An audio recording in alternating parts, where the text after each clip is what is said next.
भजो राज श्यामा श्री प्राणनाथ सखी जीवन हमारो ये श्री मामति कहे साथ दी भया चर्चा का वक्त अब तुम सुनियो चित्त दे लाल आगे आए बैठे न तखत लाल आगे आए बैठे न तखत।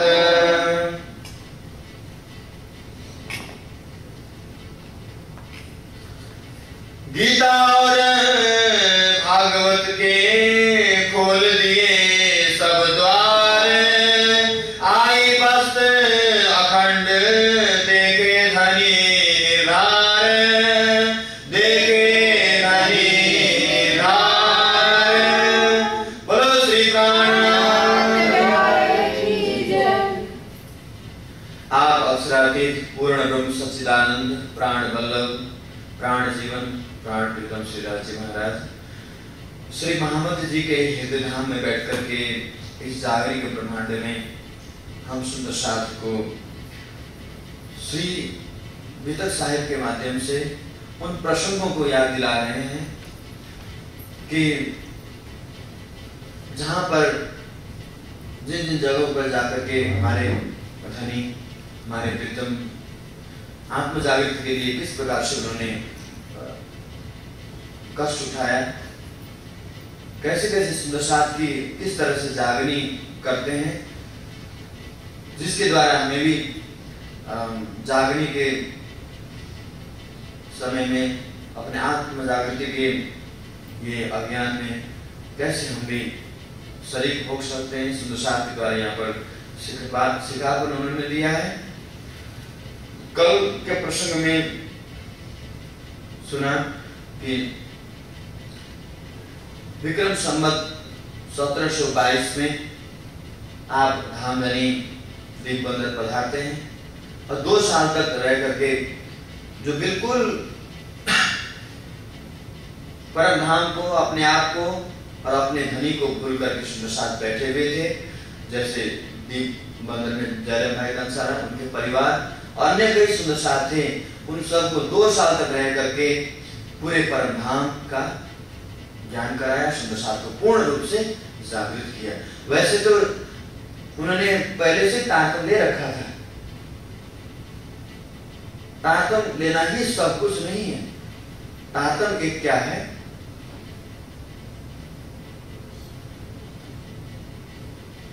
तारतम रस कर पिलाइए जाको जहर चढ़िया हुए जीविका सुख हुए ताको।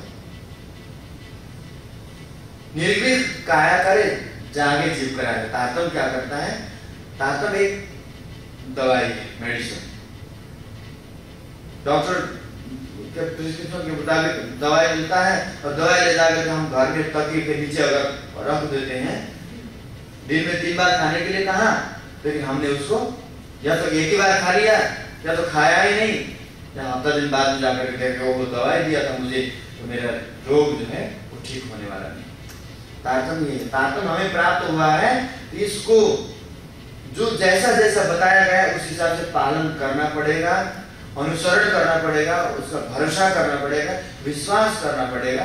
तो तारतम का फल क्या है, राज्य की पहचान और धनी के निज सुख की प्राप्ति। तो वहां पर सुंदर साथ को उन्होंने जागृत किया। तो जागृत होने के बाद जयराम भाई कंसारा उनकी आत्मा जागृत हो जाती है तो उन्होंने बीतक लिखी है। बोलो श्री प्राणनाथ। उन्होंने बीतक लिखी है।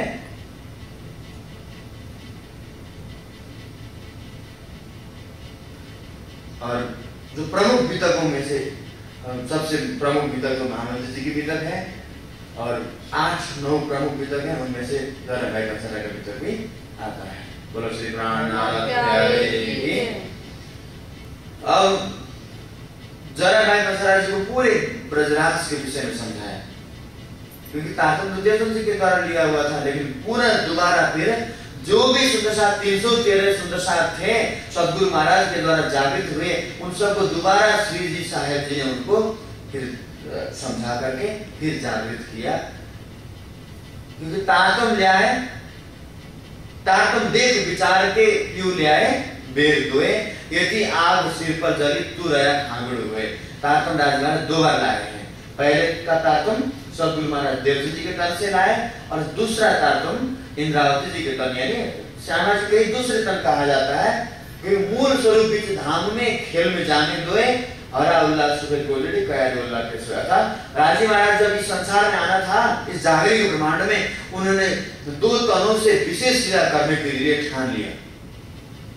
जागृत लीला करने के लिए 2 तनों में उन्होंने सोच लिया। तो पहला तन जो है, और ये केवल पानी में ही लिखा, अपने आने से पूर्व पुराण संहिता माया तंत्र में ये उन्होंने पहले से लिखवा दिया। क्या कहा?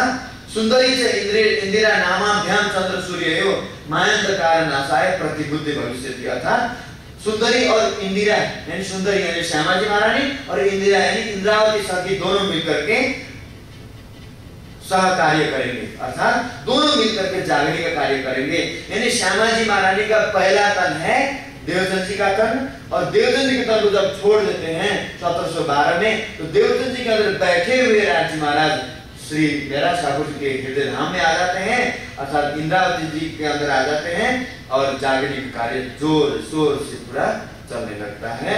तो 1724 तक दीपबंदर में रहते हैं और श्री जी साहब जी आगे वहां से निकलते हैं। दीपबंदर में विशेष घटना घटती है, सुंदर साहब अपहरण में पड़ जाते हैं, तो उनको छुड़ाने के लिए आगे निकल जाते हैं।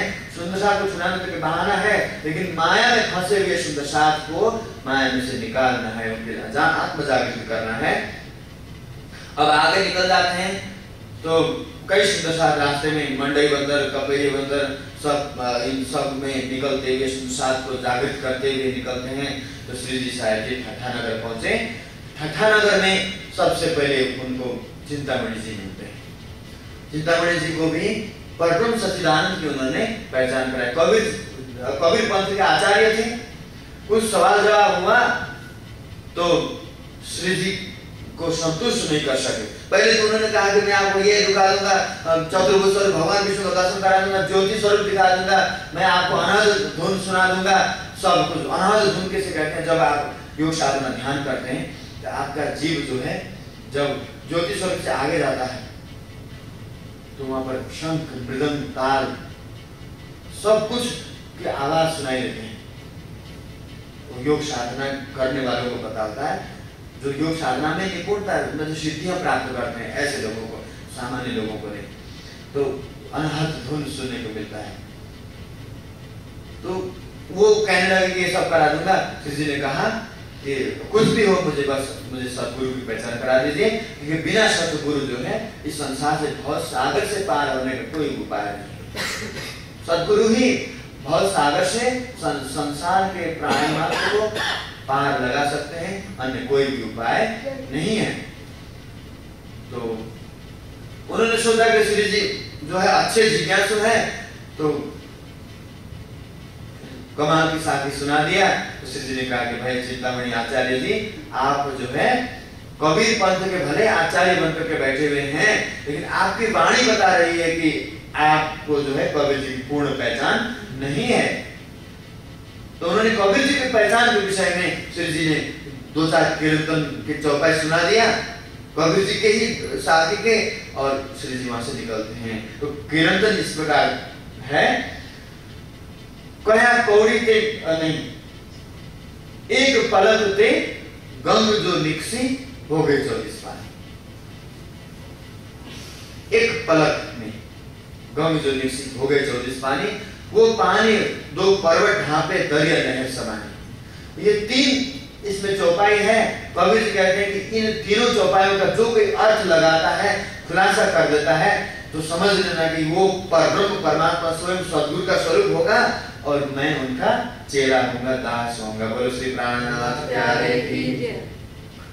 तो जब श्री जी ने ये 2-3 कीर्तन सुना दिए तो चिंतामणि कहते हैं कि देखो मेरे सद्गुरु जो बनारस में, मैं जब वाराणसी में था तो उस समय मेरे सद्गुरु जो है ये साथियां बोला करते थे, और वो कहा करते थे कि जब कोई भविष्य में इसका अर्थ खोलेगा समझ लेना वो साक्षात पूर्ण ब्रह्म होगा, उसका मैं दास होऊंगा। कबीर जी ने ये कहा था। आज ये वाणी जो है इनके बुखार में से निकल रही है, तो मेरे शिष्य गणों तुम विचार पूर्वक मैं जिस महापुरुष के जिस महान विभूति के विषय में मैं इशारा करता था, आज वो घड़ी, आज वो पुण्य दिन आ गया है, हमारा भाग जो है खुल गया है। बोलो श्री प्राणनाथ प्यारे की। अब जिन जिन को आत्म कल्याण करना है अपने आप को समर्पण कर दो, चिंतामणि जी कहने लगे। तो उसका अर्थ ये है कि एक पलक ते गंग जो विकसित हो गई 24 पानी, वो पानी 2 पर्वत ढाबे दरिया लहर समान, अर्थात परमधाम के अंदर मूल मिलावे में, अर्थात तीजी भूमि के प्रसाद में राजी महाराज बैठ करके दिल में ले लिया, एक पनी दिल में ले लिया। क्या लिया कि अक्षर ब्रह्म को परमधाम की लीला दिखाऊं और ब्रह्म आत्माओं को ये माया का खेल दिखाऊं, ये दोनों बातें दिल में लिया। तो क्या हुआ, एक पलक से राजी महाराज के अंदर से जो इच्छा रूपी पानी जो है, गंग यानी पानी, जैसे गंगा का मतलब पानी था तो शॉर्टकट में गंग, एक पलक से गंग जो निकली, इच्छा रूपी पानी जैसे ही निकली राजी के दिल से, तो वो भी 24 पानी पूरे परमधाम के सारा वो पानी से भर गया। मतलब सब सखियों में इच्छा रूपी पानी हृदय में आ गया। अब वो पानी 2 पर्वत ढांपे, अब उस पानी ने 2 पर्वत को जो है ढक दिया, पर्वत के पूरे ऊपर तक आ गए उस पानी से। तो 2 पर्वत क्या है, अक्षर ब्रह्म सत्ता रूपी पर्वत और श्यामाजी महाराज ने शहीद ब्रह्म सृष्टिया आनंद रूपी पर्वत को, वो इच्छा रूपी पानी ने सत्ता और आनंद रूपी पर्वत को दोनों को बस ढक दिया। अब ढक दिया, वो पानी 2 पर्वत ढाबे दरिया लहर समानी, ठीक है। उड़ मक्खी पर्वत पर बैठी बोलत अमृत पानी। अब क्या हो, ब्रह्म सृष्टियों के अक्षर ब्रह्म के दिल में इच्छा तो उपजा दिया। इच्छा उपजाने के बाद राजी महाराज ने अक्षर ब्रह्म को मन ही मन से आज्ञा किया कि तुम सृष्टि बनाओ, क्योंकि मेरी आत्माओं को तुम्हारे ब्रह्मांड में उतारना है, तो तुम सृष्टि को बहुत सुंदर तरीके से सजाओ। मेरी ब्रह्मात्माएं आएंगी तुम्हारे माया के खेल देखने के लिए। अब राजी महाराज ने हुक्म कर दिया तो संसार बन गया, और संसार के अंदर राजी महाराज ने हुक्म रूपी मक्खी ने, मक्खी समझते हैं, हाउस फ्लाई, हुक्म रूपी मक्खी, कोई वो हाउस फ्लाई नहीं है, यहाँ पर एक अलंकारिक वर्णन कर रहे हैं।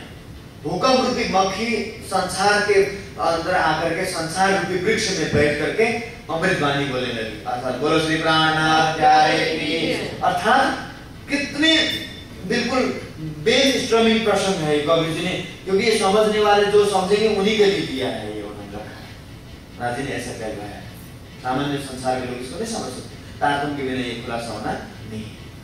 कह रहे कि अब वो संसार की वृक्ष क्या है, ये मानव तन के अंदर, अर्थात भगवान आदि नारायण के दिल में बैठ करके राजी महाराज की इच्छा बैठ गई और भविष्यवाणी करवा दिया। बोलो श्री प्राणनाथ प्यारे की। उड़ मक्खी तरवर पर बैठी, यानी तरवर यानी वृक्ष, यानी शरीर के वृक्ष में संसार के महापुरुषों के दिल में बैठ करके अपने आने की भविष्यवाणी कर दी कि मैं 28वें कलयुग में सब वीर वतन से परमधाम का लेकर आ जाऊंगा।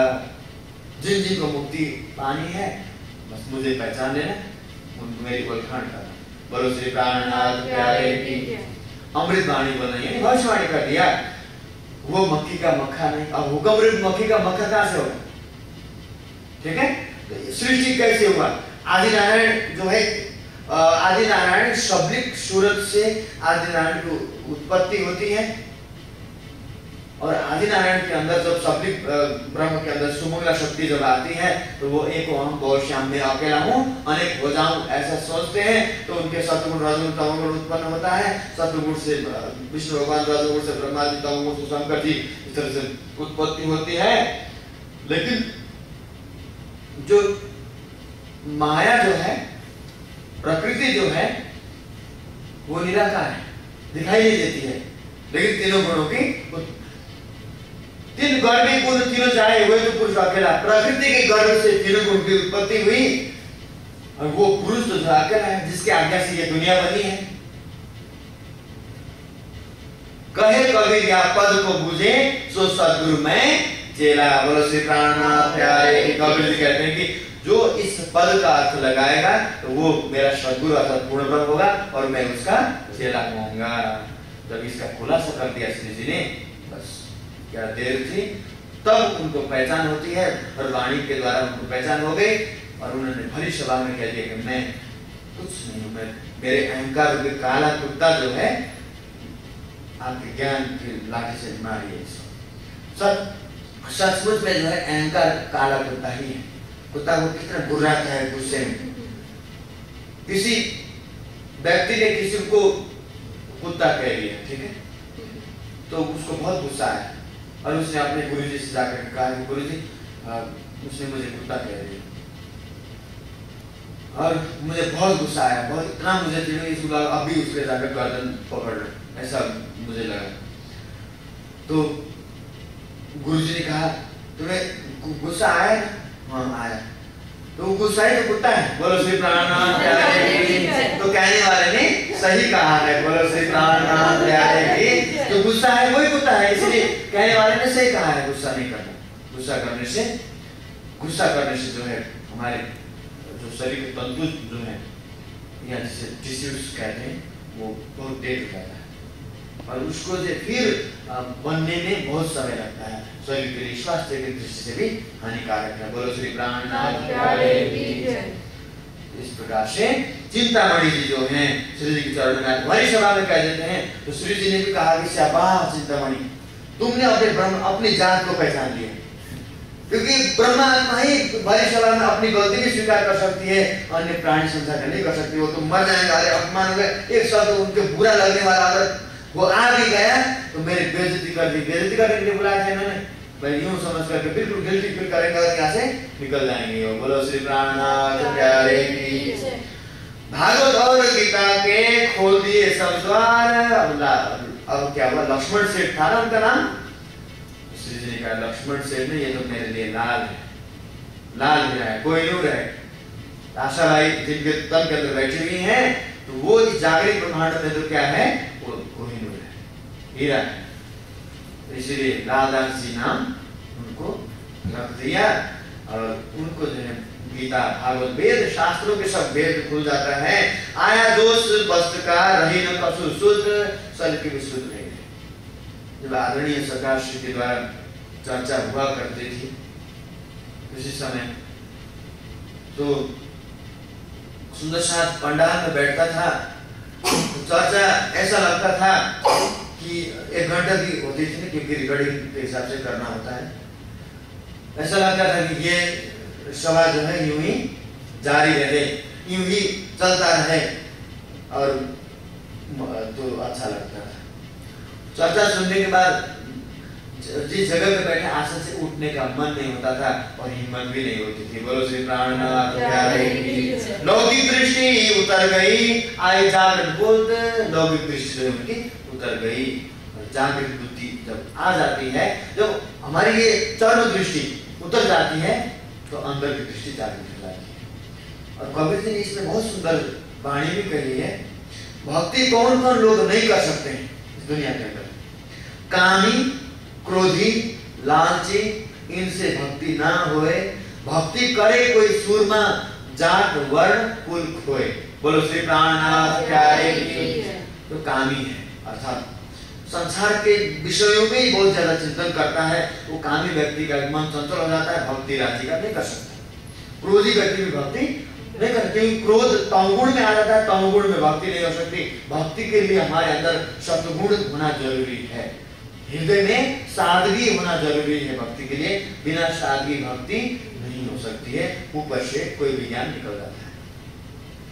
तो कामी, क्रोधी, लालची, क्रोधी व्यक्ति भक्ति नहीं कर सकता और लालची व्यक्ति भी भक्ति नहीं कर सकता। भक्ति में तो समर्पण चाहिए, जो कुछ भी समर्पण, बस ओनली डेडिकेशन।